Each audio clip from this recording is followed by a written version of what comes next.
Páni a dámy, to, že nadpis mojej prednášky úplne nevidíte pravdepodobne, není chyba využitia digitálnych technológií, ale keď som si z môjho pola pôsobnosti sa zaoberám na univerzite v podstate použitím digitálnych technológií pri navrhovaní architektúry a ich dopadom na sociálne a kultúrne smerovania architektúry, predstavil, čo z toho môjho úzkeho uhla pohľadu znamená 100 rokov, tak som si to predstaviť nevedel.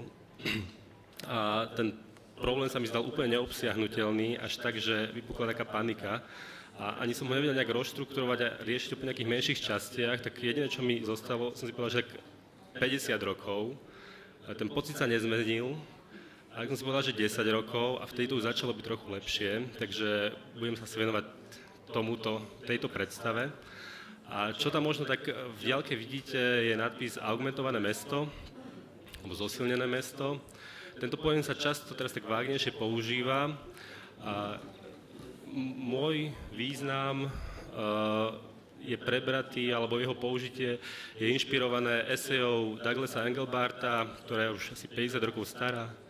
Bol to počítačový vizionár a výskumník, ktorému vďačíme v podstate za osobný počítač taký, ako poznáme, teda obrazovka, klávesnica a myš. On napísal esej Augmentovaný architekt, keď na príklade práce architekta ukázal, ako by mal vypadať podľa neho prepojenie stroja s tvorivým človekom. Tá jeho vízia bola taká, že tento ich vzťah vytvorí nejakú novú entitu, ktorá dokáže byť tvorivá ako človek a pritom používať tú výpočtovú kapacitu počítača, že zvýšiť analytické schopnosti. A preto ho nazval augmentovaným architektom, lebo bez toho počítača by ten architekt neprišiel k tým výsledkom, ako ten počítač by neprišiel k rovnakým výsledkom ako bez toho architekta. To bolo vtedy ešte jasné, teraz to už také úplne jasné není. Ďalším takým momentom, ktorá mi umožnila trochu zväčšiť ten nadpis na začiatku, bol koncept, keď sa vraciame k mestu, toho vzťahu medzi ekosférou, teda prostredím, v ktorom žijeme, a mesta, kde vlastne historicky sme sa voči tej vonkajšej ekosfére vymedzovali istým spôsobom a tí, čo boli vo vnútri, sa vlastne nejakým spôsobom chránili pred tým vonkajškom, boli v meste, boli to mešťania, mali isté privilégia, mali viac informácií v tom malom uzavretom celku, ale s tým súviseli aj isté nevýhody, ktoré sa možno časom stále zväčšujú a zväčšujú. A ten druhý pojem je infosféra, ktorý tiež sa objavil už v 70. rokoch a tak zjednodušene je to informačný obal Zeme, kde stále viac a viac informácií máme k dispozícii. A tento obal v tých rokoch bol charakterizovaný hlavne ako informačný smog a v súčasnosti je iba hrubší a hrubší, ale občas sa tam vyskytnú aj veci, ktoré sa dajú použiť, treba si vedieť vyberať.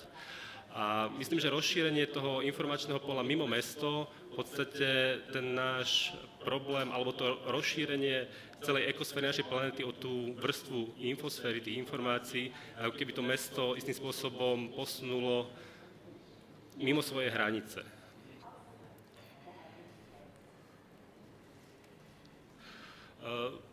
Potom ďalšia taká vec, o ktorej sa tu častejšie bavili, aj to aj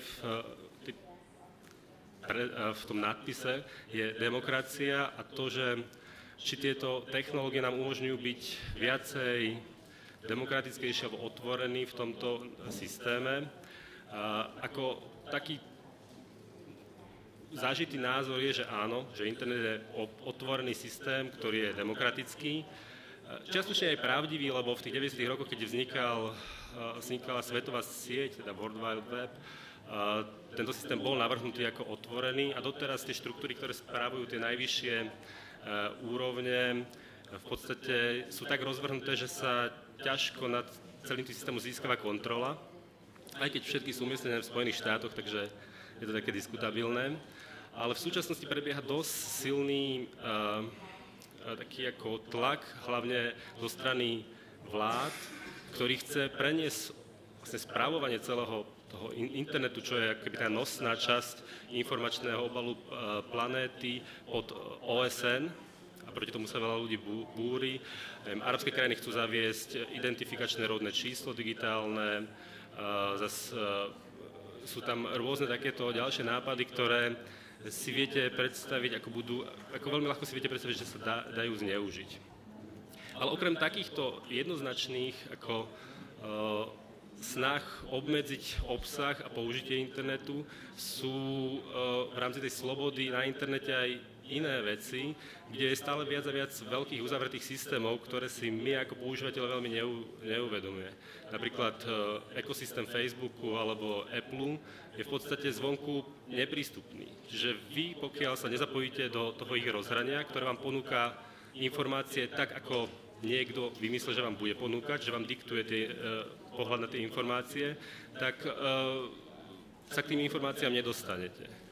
A potom je ešte jedna taká ďalšia vec, že my síce hovoríme, že na internete sú všetky informácie, ktoré chceme nájsť a vieme ich nájsť, ale veľa z tých informácií sa v podstate nájsť nedá. Oni tam sú a veľakrát sú tak umiestnené, aby sme sa k ním dostali viac menej iba náhodou. Že to sú také základné problémy, keď hovoríme o nejakej slobode internetu.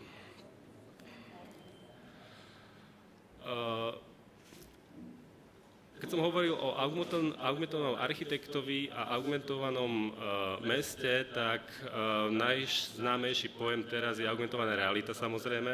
A videli sme tu niekoľko príkladov QR kódov a podobných technológií, ktoré sú takým začiatkom. Pokračovaním toho je, že už QR kód nepotrebujete, môžete si otvoriť vchod do reštaurácie a na telefón vám príde vlastne jedálny lístok. A to sú už bežné veci. A pred pár dňami vlastne spoločnosť Google spustila hru počítačovú, ktorá sa volá Ingress.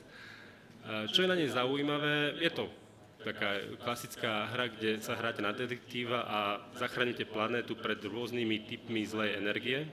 Čo je na tej hre zaujímavé, že ona sa odohráva v reálnom fyzickom prostredí našej planéty. Čiže vy sa do tej hry prihlásite na svojom mobilnom telefóne, smartfóne, sa vám objaví mapa, kde, ako tam vidíte na tom telefóne, je mapa bodov, kde tá energia je. A vy potom prídete do toho prostredia a prostredníctvom kamery na vašom telefóne, že ak sa pozeráte na to prostredie cez obrazovku, sa vám v tom prostredí objavia tie úlohy, ktoré máte riešiť. Jak je to na tom obrázku, sú tam texty, ktoré vám o niečom hovoria, sú tam nejaké body energie a vy zbierate body. Samozrejme, to rozhranie je stále neintuitívne a ten telefón je istým spôsobom prekážkou, aj keď v súčasnosti to, čo je na obrazovke, je väčšinou väčšia realita ako to, čo vidíme vo fyzickom svete. Ale to je len otázka v podstate času, lebo už si môžete kúpiť okuliare, ktoré vám sprostredkujú toto prekrytie virtuálneho a fyzického sveta v podstate stále. A o pár rokov už nebudete potrebovať ani okuliare, ale pôjde to priamo tieto informácie do vášho mozgu. A možno, otázka samozrejme je taká etická, že či je toto tá dobrá alebo zlá cesta, a sa dostávame k tomu viriliomu peklu, ktoré si on predstavuje. Sme stále zahltení nejakými informáciami, ktoré pravdepodobne nepotrebujeme, lebo samozrejme Google to nerobí kvôli tomu, aby sme sa na tom hrali, ale všade tam bude na budúce reklama. A tieto obrázky sú trošku bombastické a sú také ako, aby zaujali, ale čo je na nich zaujímavé, je vzťah medzi virtuálnym objektom a priestorom, do ktorého je umiestňovaný. Doteraz tá informácia vlastne cez webové prehliadače bola nie veľmi lokalizovaná. Teraz, akoby tá informácia, ktorá môže byť objekt, môže to byť text, môže to byť v podstate hocičo, môže to byť dokonca, že už vôňa a tak ďalej. Ide o to, že či to dokážeme v našich zmysloch evokovať, je umiestnená na presnom mieste v priestore. A ten vzťah medzi mestom, Lečino je umiestňované do mestského prostredia, alebo mesto je to, čo nás zaujíma, a týmto objektom vytvára istý druh novej reality, ktorá moduluje náš zážitok z priestorov.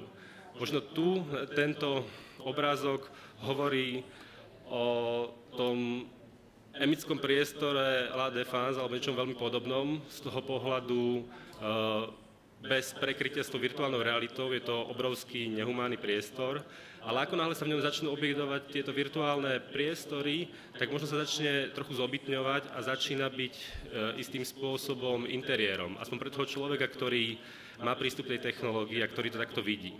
Čiže toto je taký iný vzťah v meste, kde táto virtuálna vrstva vyrába niečo, čo tam dovtedy, ako zážitok, ktorý sme tam dovtedy nemohli ako keby mať.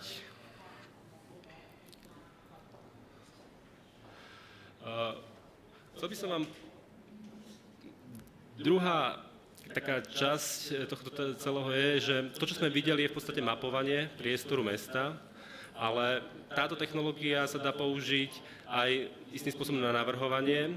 A tak ako v prípade hry Ingress je tento info-obal roztiahnutý okolo celej planéty, tak vy takýto lokalizovaný informačný obal môžete konkrétne vytvoriť pre malú lokalitu, pre jednu budovu. Tu vidíme kampus Slovenskej technickej univerzity, námestie Slobody.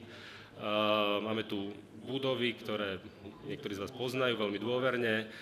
Je to v podstate klasický taký urbanistický pohľad, axonometrický na priestor. Vieme lokalizovať aj pomocou týchto línií, ktoré tam sú, čo sú ulice, aké majú rozmery. Máme vlastne veľmi jasnú priestorovú a štruktúrálnu predstavu o tom, ako ten priestor asi teraz funguje. My sme s profesorom Špačkom pred viacero roky mali takú tému, že experiment univerzita. A to záberne hovorilo o tom, ako túto neúplne šťastnú situáciu univerzity, ktorá v podstate ten kampus nemá, preniesť na zelenú lúku a vytvoriť novú univerzitu.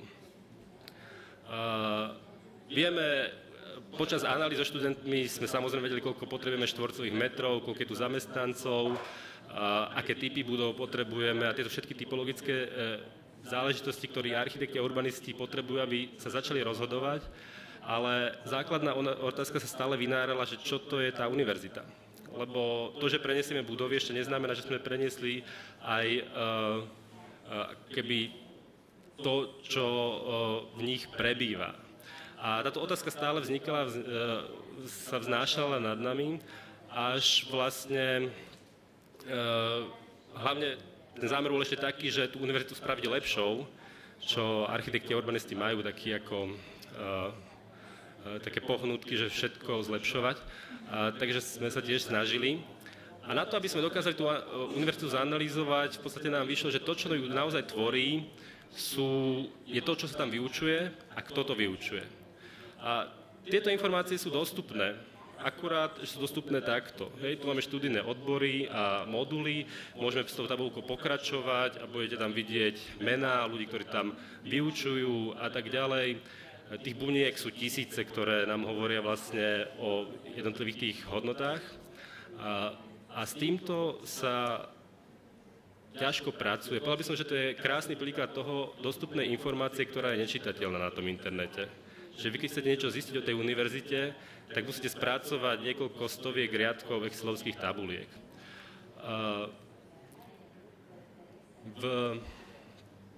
Ten posun vlastne sme sa snažili istým spôsobom tieto dáta, tú silú tabuľku, zvizualizovať.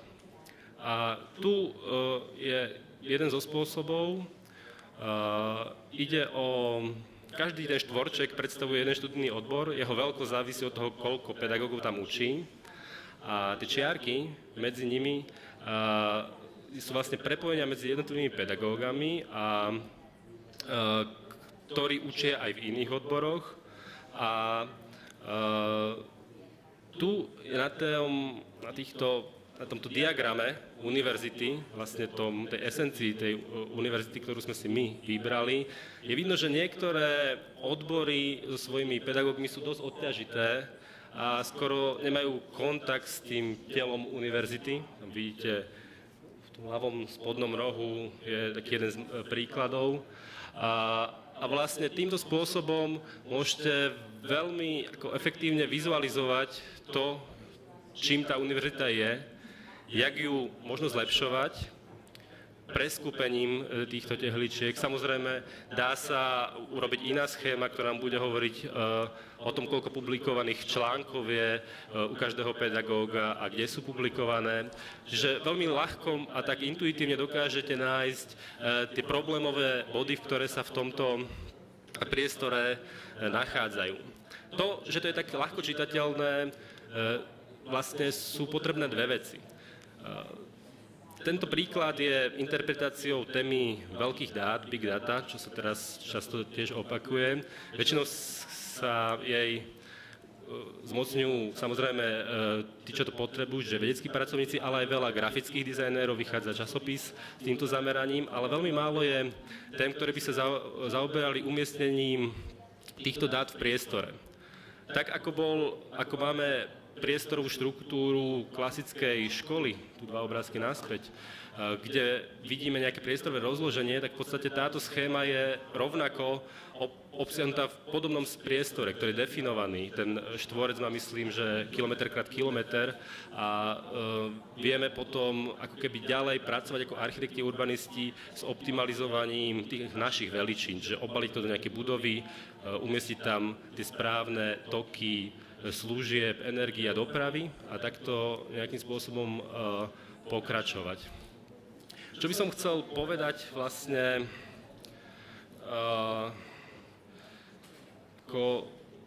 čo je podstatou možno tohto systému, že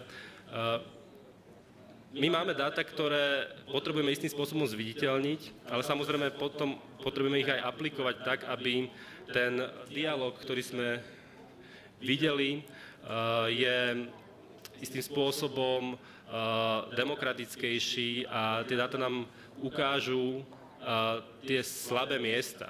A to, či sa ich rozhodneme použiť správne alebo nesprávne, je na našej alebo tej spoločenskej diskusii. Hej? Čiže to, že používame digitálne nástroje, ešte neznamená, že to nemôže byť totalitné riešenie nakoniec. Hej? Môže byť dokonca ešte totalitnejšie, ako bolo predtým, lebo viem presne povedať, ako túto štruktúru optimalizovať tak, že ju bude ovládať iba jeden človek. Hej? Čiže to nebezpečenstvo je možno ešte väčšie, ako sú aj tie väčšie možnosti z tej druhej strany. A keby som sa mal vyjadriť k tej budúcnosti, tak augmentovaného mesta, tak ja si nemyslím, že tých 10 rokov, alebo tých 100 rokov, alebo 50, že sa fyzická štruktúra mesta v našich regiónoch sa nejak radikálne zmení. Bude sa pravdepodobne optimalizovať v rámci nejakých ekologických kritérií a energetických kritérií, teda tomu, čo u nás bude tá ekosféra nútiť. Ale tým, že naše tela sa za tých 100 rokov asi príliš nezmenia, tak ani není dôvod, aby sa tá architektúra nejakým spôsobom úplne radikalizovala do iného smerovania. Avšak čo si myslím, že radikálne sa zmení naše vnímanie mestského priestoru. Lebo tie technológie, ktoré samozrejme odmietame, tak a priori, že máte stále na sietnici oka nejaké dáta, tak oni uspejú. Tak ako uspeli zatiaľ vždy takéto technológie, ktoré dokážu zabávať. A už uspievajú, lebo do tej hry sa nemôžete prihlásiť hockto, musíte dostať pozvánku a to je ako boj o tú pozvánku. Čiže tým by som len chcel povedať, že to augmentované mesto by malo istým spôsobom pozitívne zosilniť zážitkov bytia v meste a patričnosti k mestu a vyjadrovania sa k mestu a vlastne by nás malo donútiť nejakým spôsobom znovu sa stať tým mešťanom a zaujímať sa o svoje mesto. Ďakujem.